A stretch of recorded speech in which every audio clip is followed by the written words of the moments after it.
So for this tutorial we are going to look at just how to start off with a simple slip knot and then chain stitches.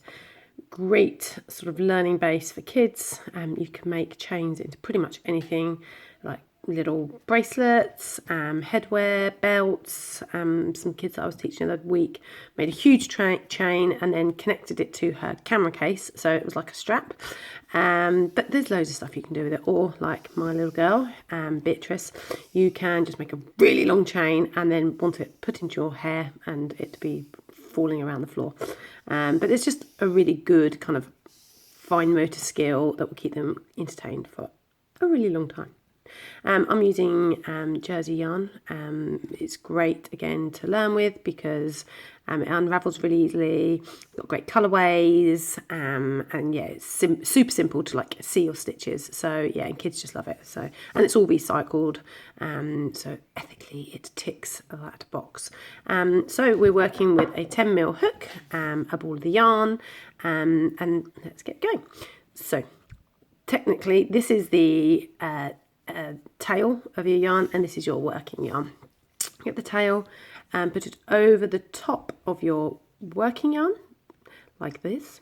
Hold that there, and then with your free hand, sorry, I've got fingers and thumbs, come up through the hoop. So when I teach kids I say this is like a polo mint.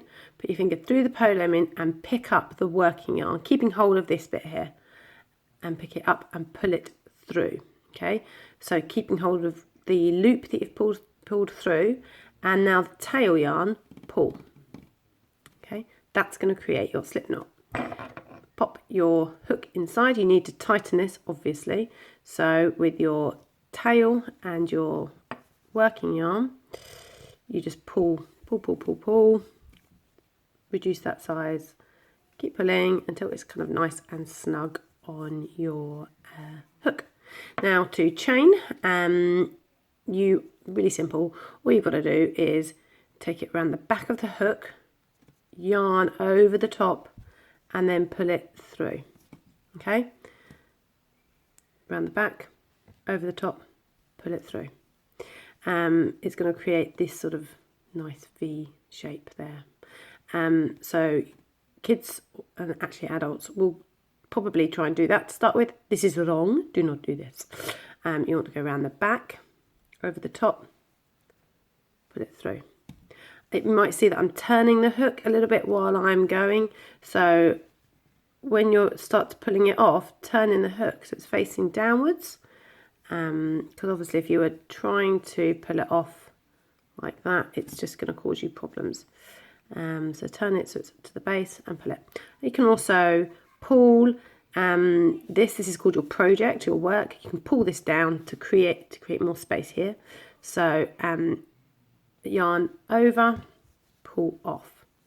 Okay, and the other sort of key for kids, sometimes that pulling off is quite difficult, so what they can do is let that go, sort of get it into that hook nook, and then use their fingers to pull that off.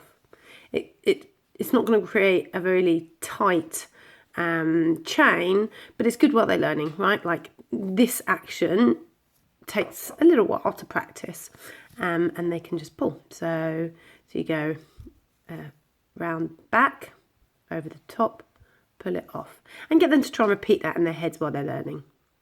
Round the back, over the top, pull it off. Round the back, over the top, pull it off. And that is it. To finish off, all you need to do, grab your scissors, cut your yarn, and now pull that through. Keep on pulling, and that kind of fasten that off.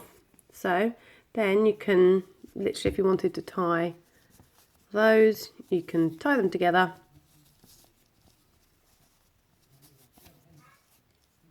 and then create a nice little bracelet. To be honest, I wear these quite a lot actually, just like that, and then use them as hair ties, so which are sort of safer for kids. But as I say, yeah, explore with different lengths, colours. You can add new colours in, but there you go, slip knot and chain stitch done.